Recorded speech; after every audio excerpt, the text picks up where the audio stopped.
Hello and welcome to Third Eye Thinkers. I'm your host, Michelle Welch. Hi, I'm your host, Megan Benanti. Thanks for joining us today. And today we are so excited to have a very special guest with us. Oh, yeah. It's Ciro Marchetti. Actually, Ciro Marchetti. How'd I do, Ciro? Is that good? Not too bad. Not too bad. So I'm going to read a little bit about Ciro to you guys, and I really am just so excited to read about it and to have him on the show. So if I sound a little nervous, it's because I just think he's so fabulous. Yeah, yeah, he really is. We're really excited about this. So Ciro Marchetti is arguably, and Megan and I laughed about that, Ciro. You're not arguably. I would say he is the best known contemporary designer of today's Tarot community. His work over the last 15 years has included some of the most popular titles, not just of Tarot, but also of Lenormand, Kipper, and Oracle systems. While he makes no claims of being a reader, and his decks often depart from the more commonly depicted images of Waite Smith and Marseilles. Did I say that right? Marseilles? Or Marseille. Marseille, thank you. I am very East Texan, right? Base structures, he clearly has an ability to communicate their core meaning via his visually stunning illustrative style. By balancing recognizable traditional imagery with a reworked fresh face and perspective, the results clearly provide an appealing combination.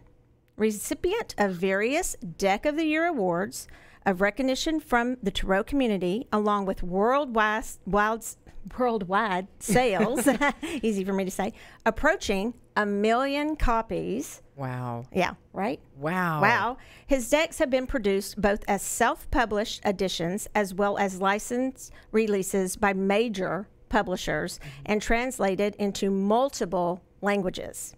We are proud to welcome Ciro to our show. Welcome, Ciro. Thanks for joining us. Thank you. Thank you for the invitation. Yeah, absolutely. And you're coming to Texas, which we're also really excited about this weekend.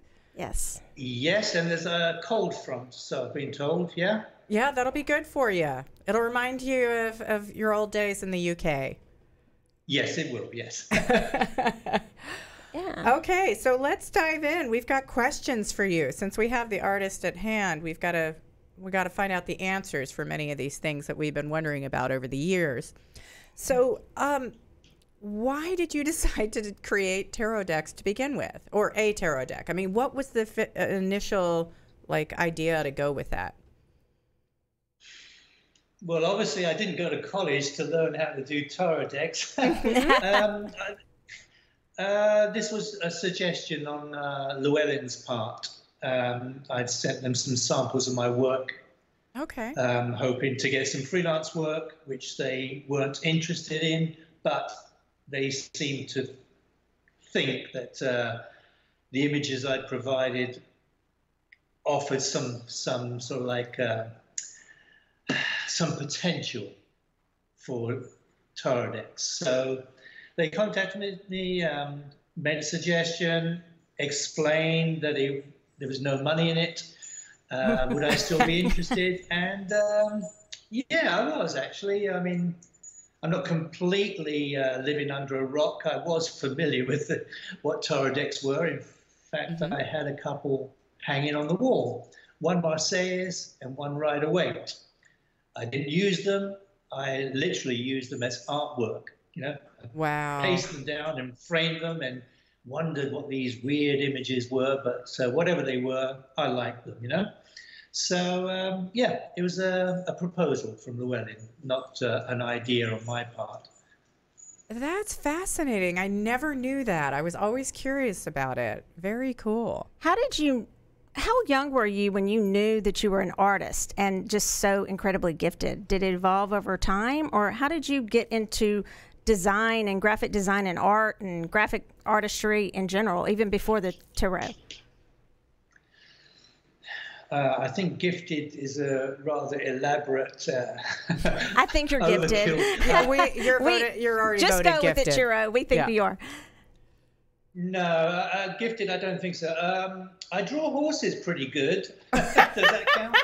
Yes, I've seen some in your upcoming deck. They're pretty fabulous. Yeah. Yes.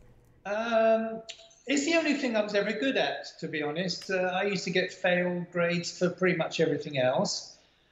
Even at primary school or elementary school, whatever it's called here, one of the first things we had to do every morning was to draw something that we'd seen on the TV the night before, you know.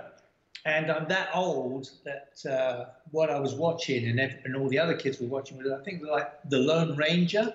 Oh, yeah. And yeah, so all the kids that would normally sort of like want to beat me up would then be my friend for like about half an hour because they wanted me to draw Silver, you know, the horse Silver on their homework assignments. And so I guess that's when I first realized I had one ability in life, and that was to draw reasonably well.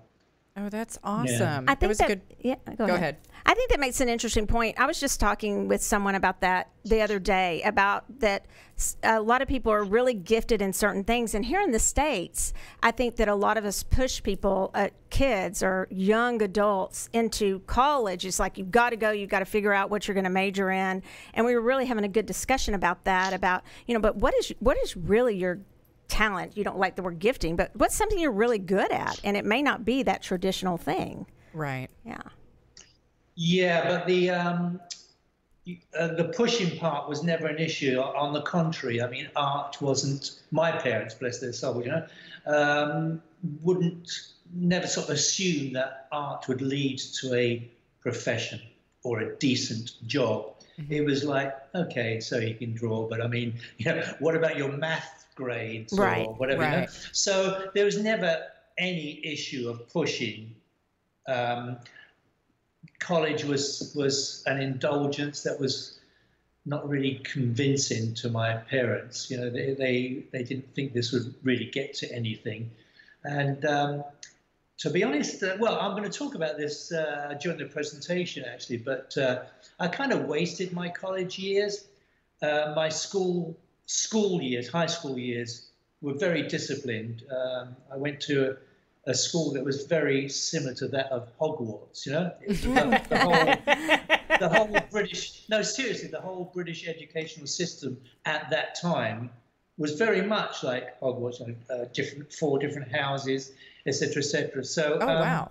I'd like to go into I'm going to discuss that in more detail because there's some really, I think, pretty cool background to that. And so high school was where it all started to come together, and I realized that there was more to this than just drawing nice horses.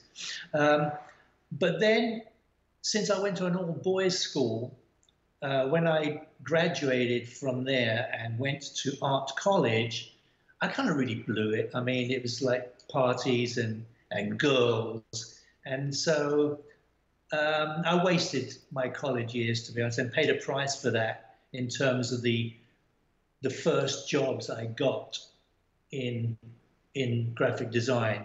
I was sort of lagging behind some of my peers and had to do a whole bunch of catch up once reality set in, you know?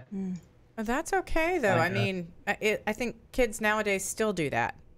So, and I know I certainly did. I was, you know, college wasn't my thing either. So, I think where it started to come together, and as I say, I don't want to sort of go into too much detail here because it is part of the presentation, but I had some very influential characters at high school. One particular teacher, which is probably the most influential person in my life. And we went through a series of exercises that kind of developed our ability to portray concepts in a visual way. Yeah. And even though I couldn't define why it worked, something was working. And I applied that then in my professional life in graphic design, you know, in a commercial way for packaging and corporate imagery. And that started to take off when I went to South America because with my UK experience and the whole sort of expatriate scenario, it became relatively easy for me to get clients and projects that wouldn't have been so easily available to me in Europe, Mm-hmm. And with that, got some more exposure and some confidence. But the point I'm getting at is that whilst you wouldn't assume there was a connection between doing corporate graphic work for a major corporation to design a tarot decks, I think that there is, because everything boils down to that one issue. I'm trying to tell a story through visual means, symbolism, color, typography. They all go into it to get the end result. But essentially, that's what I'm doing. I'm telling a story. That's what tarot cards do. The problem is, what is it that they're trying to say? The jury's out in a lot of cases, right? Throughout history, there's kind of been some to and froing as to what that particular image is supposed to represent.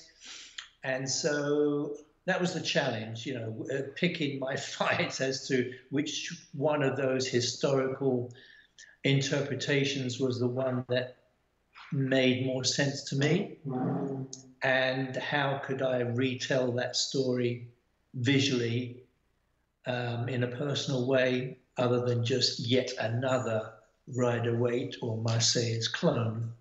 That was the challenge. Is that part of the reason that you've created more than one, is because you see different solutions or different stories related to the same image? Absolutely. Okay. I mean, the first one with the gilded, bless its soul, was, that was the first one. I was kind of working like a robot in a sense. I mean, I was too scared to take too many deviations. Okay. Yeah, okay, I had my style limited, though it was at the time, because I was using, digital Photoshop. But I did the gilded using a mouse. I mean, how uncomfortable, how unergonomic is that? Wow. But conceptually, I was not there to try anything new. I just wanted to keep it safe, Okay. In fact, I remember sort of sending Llewellyn images every couple of weeks as I finished them, waiting for them to say, well, no, hang on a minute, that isn't right, or can you move this or change that? And they never did. I'll give them credit. I think there was only on one card they ever sort of questioned as to why I had done it this particular way. I explained it, they accepted that, and bingo, we're off. But the gilded was just, I repeat, just going by the rules and playing safe. Now, the thing is that when you produce a tarot deck and you hand it over to a publisher, normally, there's no strict rule, but normally there's a lapse of at least a year before those files get turned into some printed item that's sold, Mm-hmm.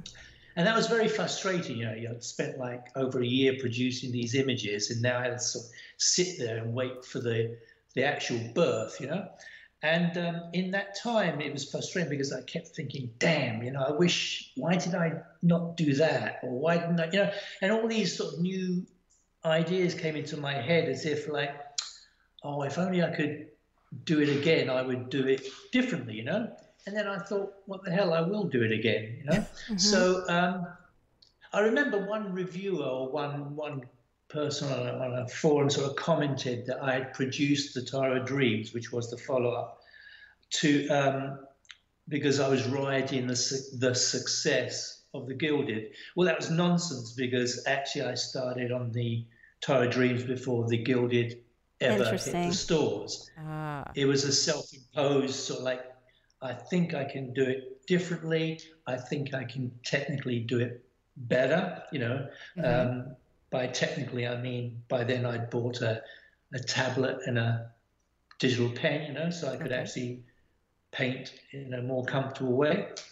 But also conceptually, I think I could tell that story a little bit more interesting, etc., etc. So in all the projects, that's been the motivation. I personally believed that I could do it, if not necessarily better, I think I could do it with a fresh twist. That was the motivation. If I didn't have that, and I must say I don't have that now, if I didn't have that, 9 months to a year is really a pain in the you-know-what. You know, I didn't want it to become a labor. It had to stay a labor of love. Right. Yes. Wow.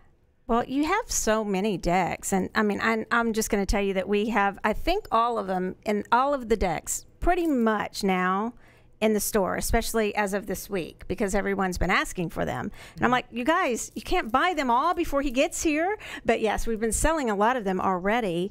And so any of the decks that actually that I could get my hands on that are, you know, published and out there that we could get for the store, and the Tarot of Dreams people still love. And I will tell you, Ciro, they love the gilded too. So people are still buying that. But of all those decks, and I know this is probably a question you get asked a lot, but a lot of people want to know. So which one, do you have a favorite deck, and do you have a favorite card within a certain deck? I know the retrospective, which is one of my favorites, by the way. I'm going to tell you, Ciro, that I got the retrospective. I ordered it. And then Megan saw it because I brought it on the show. And she's like, I want that. I want that. And now everybody wants that deck. Anybody I read for wants that deck. So I know that deck combines a lot of your favorite cards from many of your decks. But which one would be your favorite deck and your favorite card, if you could choose? I'd have to... I can't choose one specifically because there's factors for each. I mean, the gilded I dislike intensely. You know, it annoys me that's if only through sheer numbers of sales. That's what I'm going to be remembered for. I'll hide it. I'll hide it when you come to the store. I'll hide it when you come in on Friday. Okay, to the store. No, but having said that, you know, it's the first one, and you never forget your first love, do you? So that has to go down at least by that criteria. The Tarot Dreams, which was the follow-up, has a soft spot because it was the first one where I was making more of a personal statement. The Legacy, I got a little bit more adventurous and started some storytelling. I mean, there's so much tradition and mythology and legend with tarot that I thought, I think I'll sprinkle it with yet one more, my own. Interestingly, I never took it quite that serious. I made up a sort of a romantic mythology of my own for the origin of tarot, never assuming that anyone was going to take it seriously, but of course they did. And so I received lots of emails asking if they could join me next time I go back in time. You know, so I had to be very careful in how I responded to some of these people. But I think, actually, ironically, I guess actually the Oracle is my ultimate favorite because then I was free to fly. You know, there's no rules. No, it should be looking left, or the character should be holding a whatever in its left hand. There's nothing I could do that someone wasn't going to point out to me within 5 minutes of how it was wrong. You know, this was my deck, my images, a reflection of my life, and I'm assuming lots of people have their variation on that. You know, we all have sort of common denominators, and that they would recognize what I was portraying with things that had happened to them. So I think conceptually that one probably is my favorite, the Oracle. Wow. Oracle Visions. Very cool. Well, you know, and I was thinking about this. So I counted 11 decks that you've made. Is that correct? Got no idea. I'm not very good with numbers. Well, I was looking just on Amazon and found 11 different decks, including, you know, the Kipper. And so I was calculating, that's about 850 images that you have created in the intuitive world here. And I'm kind of wondering what you learned from this during this journey. What was part of your growth and experience as far as creating these designs? Does that is that question clear enough? Yeah. Well, once again, it was an extension of what I'd said earlier, that, I'm communicating a story or a concept, through the scene. The interesting part is that I learned bit by bit, mainly because people were very quick to sort of point out when things didn't fit the bill, it didn't match traditional expectations. But, for example, I never really understood what the big deal was with the Marseillaise. What was it all about? All these cards with just repeated patterns. How can that be such a big deal? And but it was explained to me, both politely and impolitely, that was actually part of its strength. The fact is that people reveled in the freedom of unillustrated or lesser illustrated pip cards. In those patterns, they could conjure up some rationale. They were not limited by a preset scene. And I couldn't argue at that point. So I thought, well, that's fair enough, but it doesn't really have that much challenge and interest to me to merely offer another sort of patterned combination of 7 swords or something. So what I did instead was I tried to create images that did both.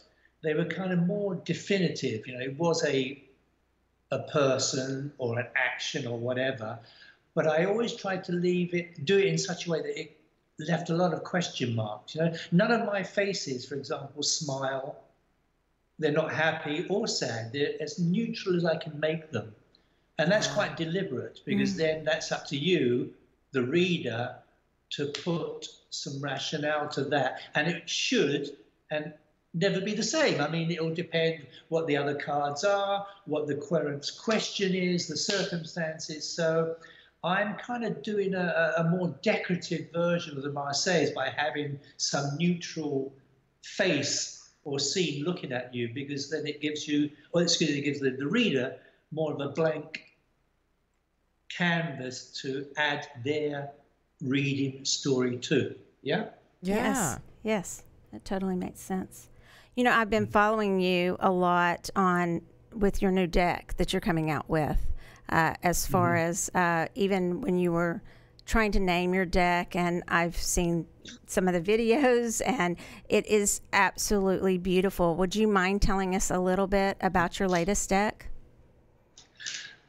I think it's the more a continuation of what I've just said. I mean, it does include a lot more of that, a lot more of some guy or some face looking at you without expression, but there is expression. I mean, that eye contact is inviting you to provide a story for them. I mean, I'm a bit of a voyeur, I guess. If I people watch, if I'm when I'm at an airport or whatever, I'll just sort of sit there and chill and look at these passengers that are sharing this sort of like 30 seconds of presence with me as we go off in our different directions. And I just like to sort of make up stories of what are these people?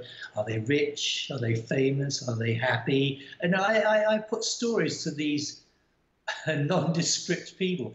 And very often when I'm researching for suitable characters, I'll sort of steal an image from Google, but more often than not, it'll only be part of it. It'll be like the eyes from one face, the lips from another. So I'm doing like this sort of digital potato head, and making up a new That's a good way to put it. making up a new character. I mean, the only time I've used actual real people in a recognizable way are family and friends. But that's not because they're cheap. I don't have to pay them. So. Thanks a lot. Except for one exception. So what they're referring to is Megan is the Queen of Cups in the Legacy of the Divine, right? Yeah. Yes. And I have a beautiful poster of that at my store. Yeah. So of you, yes. So I guess you're cheap. I put my foot in it. Actually, there's various exceptions to that rule. Obviously, other queens from other decks have been specifically because I felt that the face really was a compelling one that would work great. The cheap was referring to my kids mainly, like especially my poor son. The number of times I've forced him to wear tights, to be some sort of Renaissance figure, and it's like, in the end, I had to just threaten him. I said, "Listen, man, if you don't wear these damn tights, I'm putting the previous one on Facebook. So you got to do it." I love that. Well, and you favor your dogs quite a bit. You normally Yes. My dogs, yeah.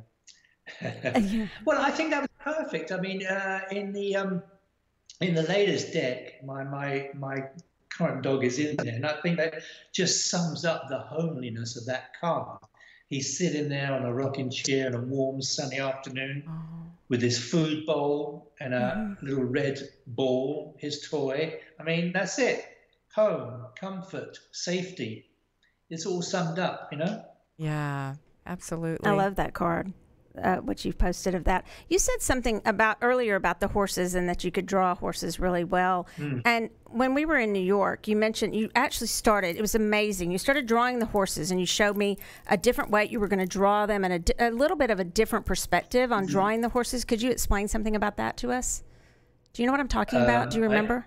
I don't recall that because that's something I tend to do so often, just sort of like on a napkin or in a restaurant or something, so just doodle away. Interesting regarding horses, I remember I posted an early draft of one of the knights from the new deck, and someone pointed out how I had drawn the gear, the headgear, the reins or whatever they're called, incorrectly or inappropriately, that I'd showed it in sort of like the sort of reins that they'd use just for a training session or something, and it wasn't really like strong enough to be a knight's horse. And I thought, damn, these people really pick up on detail, Right. And I sort of like for a few minutes I was really annoyed. I thought, damn it, I've spent hours doing this wonderful horse, in my opinion, and someone immediately picked up on the fact that his headgear is inappropriate for this sort of war horse, And but in the end, I calmed down, had another coffee, and the next day redid it. Oh, goodness. You can't get away with much on Facebook and social media, trust me, I hear you on that. Well, and what's interesting to me about that is that if I looked at that as a reader and, and I put into question, is this headgear strong enough for this knight? That would be part of my reading, part of the reason that my client picked this deck to work with, and part of the reason that maybe they're trying to manage something that's beyond their control with their current the current equipment they have. So to me, all of that is not a flaw. It's something to learn to see differently. So I commend you on that. I would sort of like beg to differ on that particular point and acknowledge that I got it wrong in a sense because, 1% of the typical customer or reader would have spotted that or noted that, let alone be concerned by it. But nevertheless, I did feel it was a valid point because, a knight, a strong character, probably this sort of like, Budweiser kind of cart horse, draft horse would have been a typical scenario, a correct historical imagery. So if I depicted a horse with sort of like fancy little sort of equestrian gear on, it doesn't make it necessarily right or wrong, but it doesn't really support the character, you know? Okay. So I was quite happy to change that, because I think those little nuances, if I'm aware of them, yeah, I will fix that. On the contrary, though, there's so many things in Toro that when I've posted an image and people have pointed out why they think it's not right, sometimes that's so subjective. Correct. Yes. And historically questionable anyway. That's frustrating. But on those occasions where a little detail is pointed out, listen, you've done this and it should really be that, then that's cool. That's part of the course. And if it's caught and I accept it, I on more than one occasion I've changed an image accordingly. Yeah. Mm-hmm. Well, we are pressing up against our time, and I just want to tell everyone that we can hear so much more about Ciro and the way all of his process, and we're a audio visual presentation at Soultopia this Saturday from 7:30 to 9:30. We do have some tickets left, but I'm going to tell you, the last I called today, they're going really fast. So you guys need to get on the phone today or get online and buy the tickets if you are going to want to secure a spot there. Just to hear more about the stories, some of the teas that we heard today of the things he's going to talk about during the presentation. So again, that's going to be the Soultopia in Carrollton, Texas this Saturday from 7:30 to 9:30. And thank you again, Ciro, so much. And I look forward to seeing you this weekend. Yeah, thank you for joining us, Ciro. This has been awesome. Yes, I'm looking forward to it. If I could, I'll just leave you with some thought, you know? Oh, please. Thank you. Not necessarily related to Toro, but if at first you don't succeed, skydiving is not for you. I'll leave you with it. We knew those were coming. Ciro is known for his jokes. And we meant to throw those in. We meant to ask him. That was a good one. Yes. That was definitely a good one. So, well, thank you all for listening today. You've been listening to Third Eye Thinkers with Michelle Welch and Megan Benanti. If you enjoyed the show today, please give us a 5-star review. And don't forget to subscribe to Third Eye Thinkers on any of your podcast networks or on YouTube. We're produced by Real News Communications Network, and a special thanks to our producer, Matt Stoker, and our social media assistant, Cassie Clayton. Keep on Third Eye Thinking.